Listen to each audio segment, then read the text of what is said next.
الحمد لله وكفى وسلام على عباده الذين اصطفى اما بعد۔ سب سے پہلے تو میں عیسائیوں کے ذمہ داروں اور نوجوانوں کو دلی مبارکباد دیتا ہوں، شکریہ ادا کرتا ہوں کہ آپ نے بہت بر وقت یہ پروگرام آرگنائز کیا۔ سچی بات یہ ہے کہ وقت آ گیا ہے کہ ہماری ملت کا ایک ایک فرد اور خاص طور پر ایک ایک نوجوان، ایک ایک بیٹی اور ایک ایک بیٹا ہمارا، وہ اس مسئلے کی اہمیت سے اچھی طرح واقف ہے، کیونکہ یہ مسئلہ اب ایک فیصلہ کن مرحلے میں داخل ہو گیا ہے۔ پہلے بھی اس سے بے خبر یا لا تعلق رہنے کا کوئی جواز نہیں تھا، اور اب اور زیادہ ضروری ہو گیا ہے کہ ہم سب اس مسئلے سے نہ صرف واقف ہوں بلکہ پوری شدت کے ساتھ مسجد اقصی کی تطہیر، اس کی آزادی اور پورے سرزمین مقدس کو اس کا مقام دلانے کی جدوجہد میں جس طرح بھی ہم شرکت کر سکیں ضرور کریں۔ مجھے جو موضوع کا گوشہ دیا گیا ہے وہ ہے اس مسئلے بیت المقدس اور فلسطین کے مسئلے کی جو مذہبی اہمیت ہے، جو اس کو ایک تقدس حاصل ہے، اس پر مجھے کچھ عرض کرنے کو کہا گیا ہے۔ سب سے پہلے قرآن مجید، یہ بہت اہم بات ہے۔ قرآن مجید میں کسی ایک مقام پر بھی سرزمین بیت المقدس کا، ارض فلسطین کا، مسجد اقصی کا تذکرہ دو صفتوں کے لگائے بغیر کہیں نہیں آیا۔ مقدس کہا گیا ہے اس سرزمین کو، اور برکت کی جگہ کہا گیا ہے۔ سورہ اسراء کی پہلی آیت، سبحان الذی اسری بعبدہ لیلا من المسجد الحرام الی المسجد الاقصی الذی بارکنا حولہ، جس میں رحمت دو عالم صلی اللہ علیہ وآلہ وسلم کے سفر اسراء اور معراج کا تذکرہ کرتے ہوئے اللہ نے فرمایا کہ پاک ہے وہ ذات جس نے اپنے بندے کو جو راتوں رات مسجد حرام سے لے کر مسجد اقصی آیا، لیکن مسجد اقصی کے ساتھ اس کی یہ صفت بیان کی گئی الذی بارکنا حولہ، کہ جس کے ارد گرد کی پوری آبادی اور خطے میں ہم نے برکت رکھ دی ہے۔ ہمارے تمام علماء بھی یہی تشریح کرتے ہیں، اور جو خوش نصیب وہاں جا چکے ہیں وہ اپنی چشمدید گواہی دیتے ہیں کہ باوجود اس کے کہ یہ خطہ بہت زمانے سے امن سے محروم ہے، انصاف سے محروم ہے، اور بدترین درجے کی دہشت گردی، ریاستی دہشت گردی اور بین الاقوامی دہشت گردی کا شکار ہے، اس کے باوجود عجیب سرسبزی و شادابی وہاں کی زمین میں ہے۔ پیداوار اتنی زبردست وہاں کی زمین میں ہوتی ہے کہ شاید اس کی نظیر دوسرے ملکوں میں بھی ڈھونڈنا مشکل ہے۔ ابھی چند دن پہلے میری گفتگو ایک ایسے صاحب سے ہو رہی تھی جو آج سے تقریباً 6-7 سال پہلے یا کچھ کم و بیش پہلے اپنی فیملی کے ساتھ وہاں گئے تھے، تو وہ بتا رہے تھے کہ ایسی لذیذ سبزی روئے زمین پر کہیں نہیں پیدا ہوتی، ایسے پھل اور اس قدر شاندار قسم کی پیداوار باغات میں ہوتی ہے وہاں کہ شاید دنیا میں کہیں اس کی نظیر نہیں مل سکتی۔ ہمارے قدیم مفسرین نے بھی برکت کے اس پہلو کو بھی بیان کیا ہے اور اپنے مشاہدات بھی بیان کیے ہیں، اور برکت کا تعلق روحانی دنیا سے بھی ہے۔ جو ایمان، جو عزیمت، جو ہمت، جو اخلاق، جو جذبات، مقصد زندگی کے ساتھ جو وفا وہاں کے لوگوں میں ہے، جو بہادری، جو شجاعت، جو حمیت، جو غیرت وہاں کے لوگوں میں ہے، وہ ہزاروں مجاہدوں کے بعد بھی دوسرے علاقے کے ہم جیسے لوگوں میں پیدا شاید نہیں ہو پاتی۔ بہرحال برکت کے لیے کی تشریح میں نے مختصراً ضروری سمجھی۔ سورہ مائدہ آیت نمبر 21، اس میں اللہ تعالیٰ نے موسیٰ علیہ السلام کا ایک خطاب نقل کیا ہے کہ جب وہ اپنی قوم سے کہہ رہے ہیں کہ یا قوم ادخلوا الارض المقدسۃ التی کتب اللہ لکم، اے میری قوم کے لوگوں اس مقدس سرزمین میں اب داخل ہو جاؤ جو اللہ نے تمہیں تکوینی طور پر نصیب میں لکھ دی ہے۔ یہاں بھی مقدس کے لفظ بولا گیا ہے اس ملک و اس سرزمین کے تذکرے کے ساتھ۔ سورہ انبیاء کی آیت نمبر 71 جس میں حضرت ابراہیم علیہ السلام اور حضرت لوط کے سفر ہجرت کا واقعہ ہے، جب اللہ تعالیٰ نے ایک بڑے زبردست امتحان سے گزار کر اور آگ کو گل و گلزار بنا کر اور پھر ابراہیم علیہ السلام اور لوط کو نجات دے کر جو سرزمین فلسطین کی طرف ہجرت کا حکم دیا ہے اور ہجرت کا راستہ ان کے لیے ہموار کیا، اس آیت میں اللہ نے فرمایا وَنَجَّيْنَاهُ وَلُوطًا إِلَى الْأَرْضِ الَّتِي بَارَكْنَا فِيهَا لِلْعَالَمِينَ، کہ ہم نے ابراہیم کو اور ان کے بھتیجے لوط کو ہم نے اس ملک کی طرف، اس سرزمین کی طرف ہم نے ان کے ظلم و ستم سے نجات دلا کر روانہ کر دیا، پہنچا دیا، جس سرزمین میں ہم نے ساری دنیا کے لوگوں کے لیے ہم نے برکت رکھی ہے۔ یہاں برکت کا لفظ بھی ہے اور للعالمین کا ایک اضافی لفظ ہے۔ میں چونکہ زیادہ وقت نہیں لینا چاہتا تو ہر لفظ کی الگ تشریح نہیں کرنا چاہوں گا، اور بھی حضرات ہیں جن سے استفادہ کرنا ہے۔ ایک عجیب و غریب لفظ ہے یہ، عالمی طور پر اس خطے کے اندر برکت رکھی گئی ہے۔ اس کا مطلب یہ ہوا کہ ہم کو اس علاقے کی برکت سے استفادہ کرنا چاہیے، اور ہمارا رابطہ اگر اس سے کمزور ہوگا تو ہم اس کی برکتوں سے استفادہ نہیں کر کے اپنے ہی کو محروم کریں گے۔ اس سرزمین سے تعلق، اس سے وابستگی، اس کے ساتھ وفاداری، وہاں کے باشندوں کی مصیبتوں میں ان کے کام آنا وغیرہ وغیرہ، بہت سے راستے ہیں جن سے ہمارے قلب و روح کو بھی وہاں سے ایک روحانی برکت حاصل ہو سکتی ہے۔ سورہ اعراف آیت نمبر 127 اس میں اللہ تعالیٰ نے فرمایا وَأَوْرَثْنَا الْقَوْمَ الَّذِينَ كَانُوا يُسْتَضْعَفُونَ مَشَارِقَ الْأَرْضِ وَمَغَارِبَهَا الَّتِي بَارَكْنَا فِيهَا،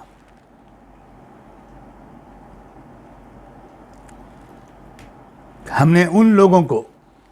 جو بہت ہی دبے کچلے لوگ تھے، بہت کمزور اور مظلوم لوگ تھے، ان کو ہم نے اس ملک کے مشرقی اور مغربی خطے کا وارث بنا دیا جس میں ہم نے برکت ڈالی ہے۔ میں پھر یہاں پر یہ عرض کرتا ہوں کہ مجھے پوری آیت کے تمام الفاظ کی اس وقت تشریح نہیں کرنی ہے، ایک نقطے کی طرف آپ کی توجہ مرکوز کرنا چاہتا ہوں۔ قرآن مجید جیسا کلام جس میں ایک حرف بھی حشو و زائد نہیں ہے، وہاں یہ التزام کرنا اور اس کو انشور کرنا کہ جہاں بھی سرزمین مقدس کا، بیت المقدس کا، مسجد اقصیٰ کا تذکرہ آئے وہاں برکت کا تذکرہ ضرور آئے، وہاں اس کے روحانی تقدس کا، اس کے غیر معمولی مذہبی عظمت کا، اور جب میں مذہبی عظمت کہہ رہا ہوں تو میں شاید صحیح ترجمانی نہیں کر رہا ہوں، روحانی طور پر اس زمین کے اندر جو فیضان ہے، جو برکتیں ہیں، جو اثرات ہیں، اس کی طرف یہ اشارہ ہے۔ تو اس آیت میں بھی جو سورہ اعراف کی آیت نمبر 127 ہے، اس میں بھی اللہ تعالیٰ نے الارض التی بارکنا فیہا کہنا ضروری سمجھا۔ سورہ انبیاء جس میں اس آیت میں آیت نمبر 81 میں حضرت سلیمان علیہ السلام کو جو غیر معمولی قوت اور طاقت کے مظاہر دیے گئے تھے، ان کا بیان کرتے ہوئے جب اللہ نے یہ ذکر فرمایا کہ ہم نے سلیمان کو، اپنے بندے سلیمان کے لیے ہوا مسخر کر دی، تجری بامرہ الی الارض التی بارکنا فیہا، سلیمان علیہ السلام کو جہاں بھی جانا ہوتا تھا، میں تو ابھی اپنے مفہوم میں کہہ رہا ہوں، جہاں بھی جانا ہوتا تھا قرآن خاص طور پر یہ کہہ رہا ہے کہ قرآن جب سلیمان کو سرزمین بیت المقدس میں جس میں ہم نے برکت ڈالی ہے جانا ہوتا تھا تو وہ حکم دیتے تھے ہوا کو، اور ہوا ان کو اپنے دوش پر اڑا کر لے جاتی تھی۔ غیر معمولی قسم کی ہوائی سواری تھی جو سلیمان علیہ السلام کے لیے معجزاتی طور پر اللہ نے مسخر کی تھی۔ یہاں بھی جب سرزمین بیت المقدس کا ذکر آیا ہے تو یہاں بھی اللہ نے فرمایا اللتی بارکنا فیہا۔ زمین کے کسی خطے کے بارے میں قرآن نے یہ التزام کیا ہو اس کے تذکرے کے وقت میں کہ اللتی بارکنا فیہا کہا ہو، یہ کہیں نہیں ملتا اور مل بھی نہیں سکتا۔ وہ مقام جو سرزمین بیت المقدس کا اور بیت المقدس کا اور مسجد اقصیٰ کا، اس پورے خطے کا جو مقام ہے، اس ہم اور آپ اندازہ کر سکتے ہیں قرآن کے اس انداز بیان سے۔ سورہ سبا میں قوم سبا کو تذکرہ کرتے ہوئے اللہ تعالیٰ نے ارشاد فرمایا، آیت نمبر 18 ہے سورہ سبا کی، کہ وَجَعَلْنَا بَيْنَهُمْ وَبَيْنَ الْقُرَى الَّتِي بَارَكْنَا فِيهَا قُرًى ظَاهِرَةً۔ قوم سبا کو اللہ نے بڑی لگژریس زندگی دی تھی، شاندار باغات اور ایسی عجیب و غریب سیٹنگ کی تھی کہ وہ ان کے مسافر جب وہ چلتے ایک علاقے سے تو صحیح مسافت پر جتنے مسافت طے کرنے کے بعد مسافر کو آرام کی ضرورت ہوتی تھی، کھانے پینے کی ضرورت پڑ سکتی تھی، مسافر کی سواریوں کو کھانے پینے کی اور آرام کی ضرورت پڑ سکتی تھی، اتنے ڈسٹینس پر اللہ نے اپنی زبردست پلاننگ کر کے وہاں پر ان کے لیے ٹھہرنے کا سامان، کھانے پینے کا سامان فراہم کروایا تھا۔ پھر بعد میں قوم سبا نے اس نعمت کی کیسی ناقدری کی اور اس کی ان کو کیا سزا ملی، یہ ایک الگ موضوع ہے۔ لیکن جب ذکر آیا ہے ان بستیوں کا جن بستیوں کے راستے میں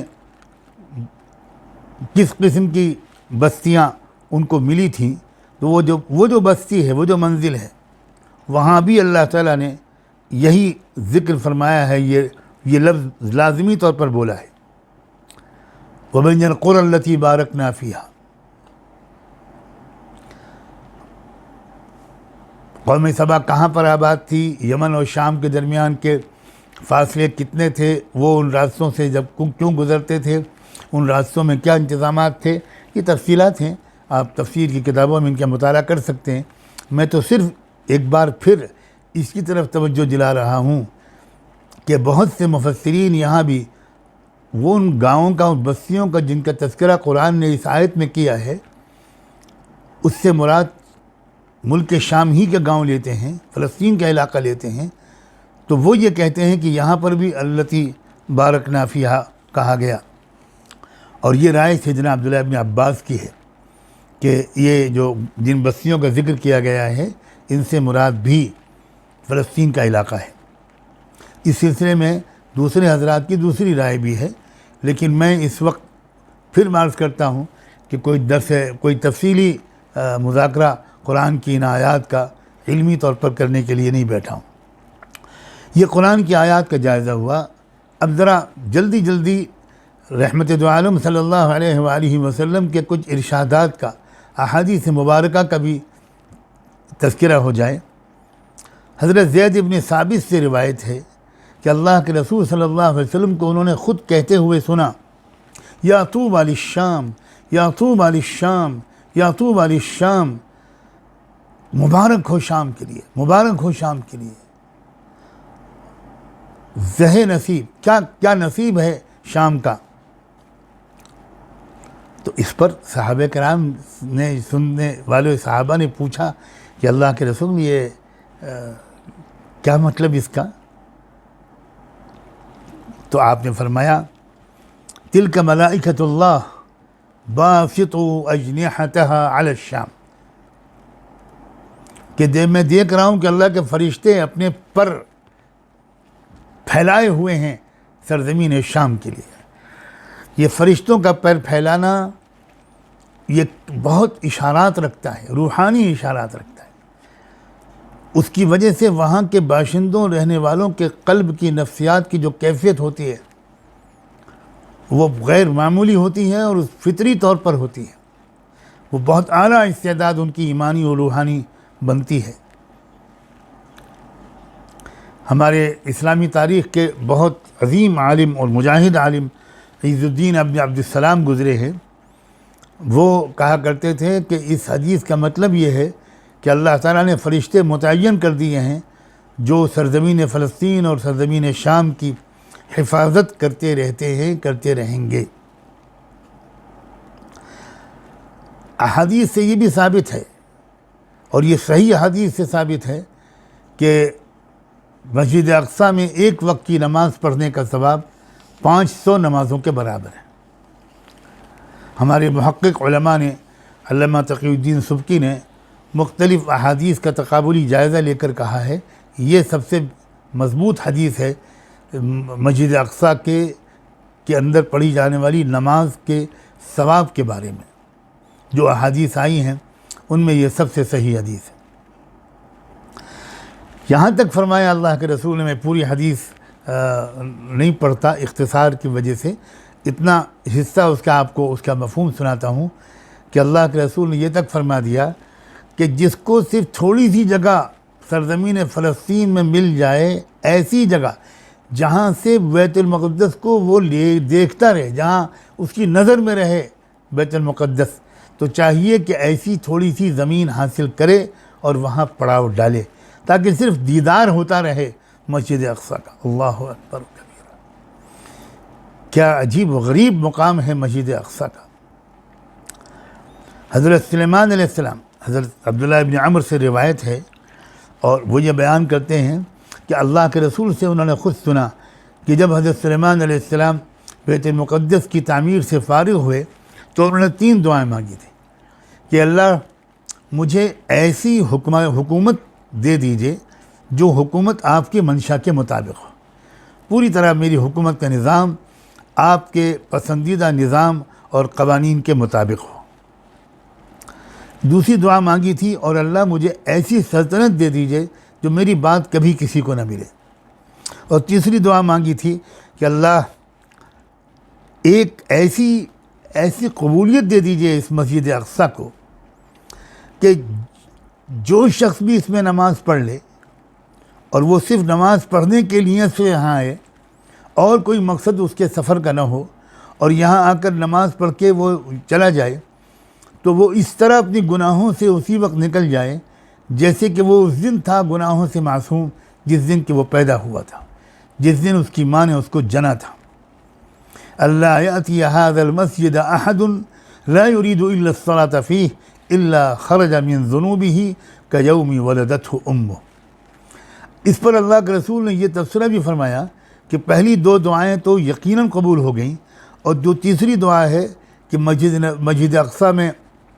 نماز پڑھنے کی نیت سے آنے والا نماز پڑھ کے نکلے تو اس کی ایسی مغفرت ہو جائے، امید ہے مجھے، حضور فرماتے ہیں امید ہے، ارجو ان یکون قد اعطی الثالثہ، کہ اس کی یہ تیسری دعا بھی قبول ہو گئی ہوگی. سنن نسائی اور سنن ابن ماجہ کی یہ روایت ہے. اسی وجہ سے حضرت عبداللہ ابن عمر رضی اللہ عنہما کا یہ معمول تھا کہ وہ حجاز سے سفر کر کے مسجد نبوی میں آتے، مسجد اقصیٰ میں آتے، اور مسجد اقصیٰ میں آ کر نماز پڑھتے اور فوراً نکل جاتے باہر، ٹھہرتے نہیں تھے زیادہ دیر، پانی تک نہیں پیتے تھے، صرف اس لیے کہ وہ اللہ سے کہہ سکیں کہ اللہ میرے اتنے لمبے سفر کر کے آنے کا مقصد صرف 2 رکعت یا چند رکعت نماز اس مسجد میں پڑھنا تھا، اور میں فوراً واپس ہو گیا. اس کا مطلب ہے کہ میرے آنے کا مقصد اور کچھ نہیں تھا. اللہ اس کو قبول کر کے اللہ آپ میرے ساتھ وہ معاملہ کر دیجئے جس کی دعا حضرت سلیمان نے کی تھی. اور اس زمانے کے متعلق ایک حدیث بھی آپ حضرات کی خدمت میں پیش کرتا ہوں. امام احمد بن حنبل نے اپنی مسند میں ابو الدرداء رضی اللہ عنہ سے اس کو روایت کیا ہے، اور یہ آپ نے فرمایا اس حدیث میں حضور کا ارشاد ہے، الا وان الایمان حین تقع الفتن بالشام، کہ جب دنیا بھر میں فتنے برس رہے ہوں گے اور عجیب کیفیت ہوگی دلوں کی، اس وقت ایمان ملک شام میں ہوگا. بڑی زبردست گواہی ہے اللہ کے رسول کی، اور آج پوری دنیا کے سامنے یہ منظر سامنے ہے. واقعی جو کیفیت وہاں کے لوگوں کے دلوں میں ہے،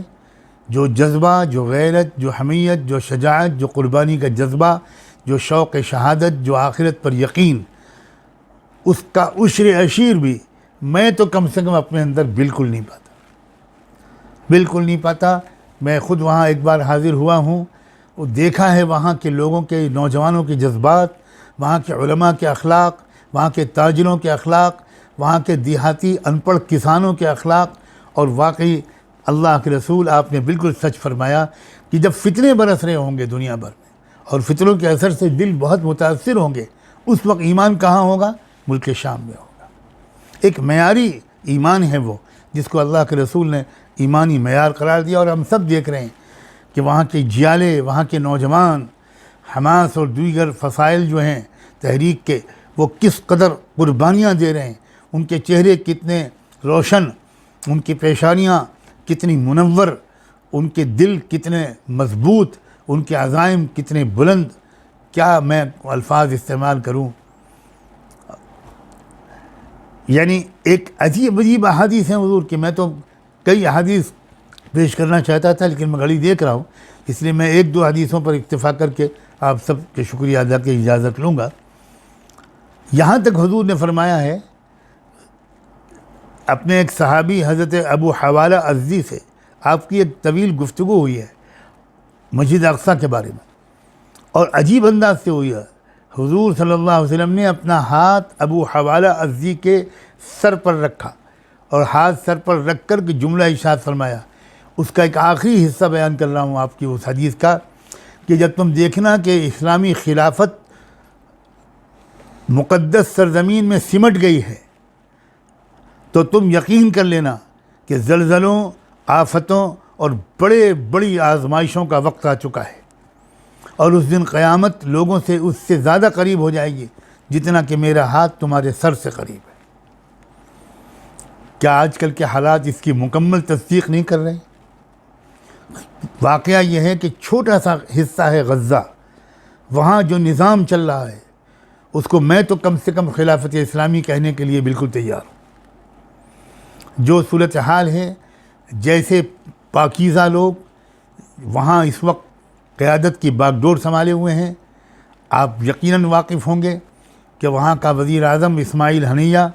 حافظ قرآن ہیں، خود تراویح پڑھاتے ہیں، اور یہاں تک ان کو تراویح آج کل بھی وہ پڑھا رہے ہیں ان حالات میں بھی.